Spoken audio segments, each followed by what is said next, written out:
still itching for spring, Denver has reminded us once again that we are still very much in wintertime. But that doesn't mean we can't keep starting seeds and preparing for the warmth to finally show up. Last time we took a look at starting some hot pepper seeds, and today I wanted to take a little more in-depth look at my favorite watering method for those seed trays, bottom watering. I'll show you a quick demo of how it works and how to do it, and also get into why I prefer it over a watering can or mister along the way. So first things first, I have my seed trays from last week with my sprouted pepper seeds, aside from a couple late bloomers there on the right side. It's a 2-piece tray setup, the top being a 12-cell plastic tray with holes in the bottom, and the bottom being a basic plastic tray to contain the cells that can be filled with water. The only really important part about the top tray is these holes. Without drainage holes, water cannot be wicked up through the soil and into the seed cells, so make sure your cells have holes in them. Now with the top tray removed, we'll fill up the bottom tray with about 1/2 inch of water. A little too much isn't a big deal, we can just pour it out later, but too little water and the cells won't have enough water to fully saturate the soil.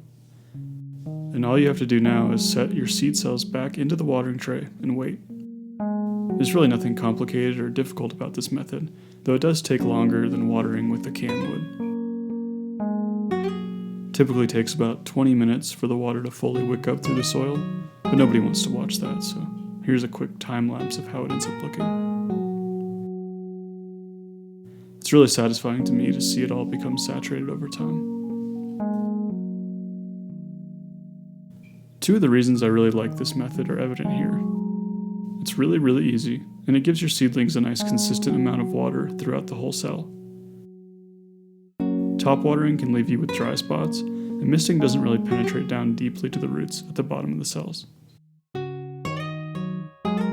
After the soil is fully saturated, don't forget to empty out any excess water, and you're pretty much done. There's minimal cleanup, and there's no disturbance to the fragile seedlings.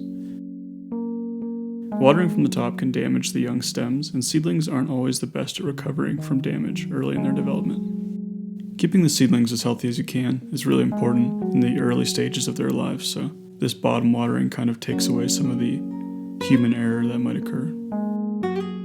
Bottom watering can also cut down on the frequency needed when it comes to watering your seedlings. As much as I love spending time with plants in the garden, I don't always love misting my plants every few hours or whatever it may be. I think we'll keep things pretty short and sweet today.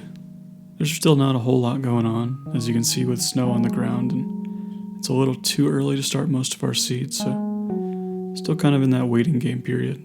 I know the channel's been mostly video games for the time being, but there's just not much else going on in the garden.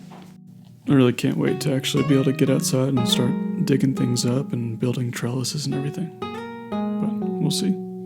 Thank you.